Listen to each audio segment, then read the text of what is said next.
Yeah, a very good evening to all of you. Today I am starting my fourth lecture, the same series, Battery Tech Metal.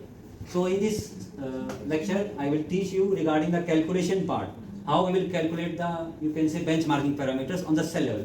Here I am doing a comparison between company A and the company B. There are the two same capacity of cells from I am purchasing from company and company B, and by using the calculation, the cell selection benchmarking parameters, I will select one of the cell for my application, that is BESS application for battery pack manufacturing for my ESS application. So from the starting point of view, I am taking an example, the cell capacity. Both the cell have same cell capacity, that is 314 Ah. Ah is ampere hour. The same capacity 314 Ah. Energy density, you can say energy calculation is done by energy is equal to capacity into nominal voltage of the cell. 314 Ah multiply with 3.2 volt, then I am getting 1004.8 watt hour, that is 1004.8 watt hour.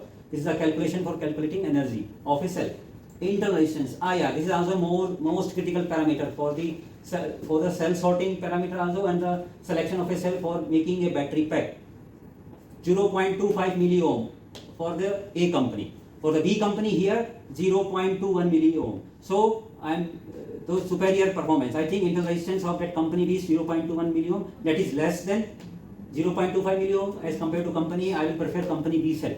Now residual capacity loss is self-degradation loss of a cell per month. If I am storing the cell on 30% SOC, 20% SOC for a particular temperature, I am finding that in a technical data sheet of cell, this is 3.5%, and this is in this company B cell, this is 3%. So I am selecting company B cell 3% because there is a degradation only 3%, not 3.5. Now this is LFP chemistry. I am considering LFP chemistry cell for my battery pack manufacturing. So nominal voltage of cell is 3.2 volt. Nominal voltage of the cell is 3.2 volt. Same. Both are the same chemistry. Now I am considering cell weight. Cell weight, that is 5.49 kilogram for company A. Company B, this is cell weight is 5.45 kilogram. This will use in the gravimetric energy density calculation. Watt hour per kilogram. This is the unit. Now charging operating temperature for company A cell, this is 0 to 55 degrees Celsius. For company B, this is 0 to 60 degrees Celsius. So after the comparison of this parameter, benchmarking parameter, so I am selecting company B as this cell will be charged up to 60 degrees Celsius. Now the energy calculation I already tell you previously, that is capacity of the cell multiplied with the nominal voltage of the cell.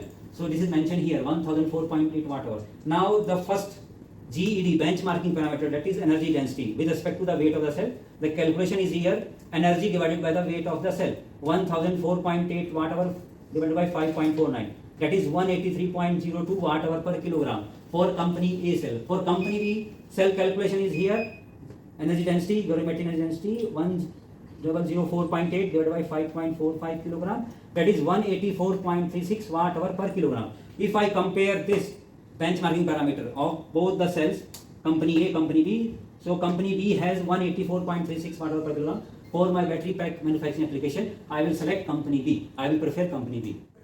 Now I am continuing the calculation part of the benchmarking parameters. Now the comparison of the two company cells, cell A, cell B, company A, company B. Now gravimetric energy density 183.03 watt hour per kilogram. In the previous section, in the previous video, you will see the calculation part also. How I will calculate 1004.2 watt hour divided by the weight of the cell. Weight of the cell is 5.49 in the case of A. In the case of B, this is 5.45. So I am getting 183.03 watt hour per kilogram. In the B, I am getting 184.36 watt hour per kilogram. So I am considering B, company B cell. Now energy volume with respect to volume, watt hour per liter, volumetric energy density, the same calculation, energy divided by the volume of the cell, dimension. I have dimension, width, height, depth, they are in a millimeter. When I multiply this will come in the millimeter cube. I convert that millimeter cube in the liter. So I found that 389.29 watt hour per liter for the A cell. For the B cell, I am getting 395.2 watt hour per liter. So as per the benchmarking parameter, I am selecting B cell. Company B cell, as it is giving high energy density. Now power density, watt per kilogram, watt per liter, the same calculation. Now my cell is capable of delivering the power on 0.5 P scale, 0.5 C scale. I can charge and discharge. So I am considering 157 ampere. The cell capacity is 314 Ah.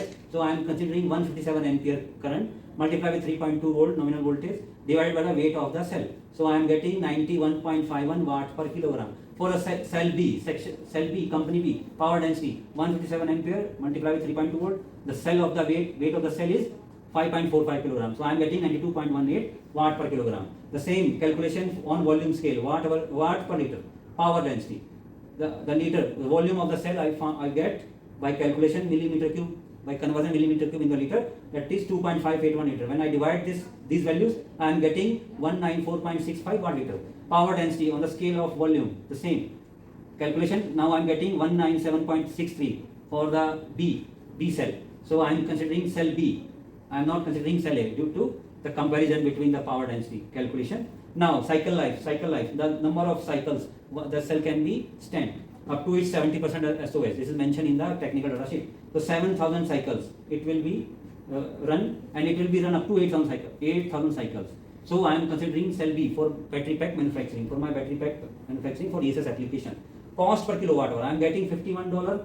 I am spending $51 for this cell. I am spending $50 for the cell B. So again, the cost effectiveness as per the technical economic assessment analysis, I will consider these factors also: cycle life, cost per kilowatt hour, and the capacity degradation rate. Now the capacity degradation rate per annum for cell A and the same cell B, I found that 2.5% per annum for cell A and the 2% per annum degradation rate for cell B. For these parameters also I am considering cell B. So if you are watching my video, please like, share and subscribe. Thank you.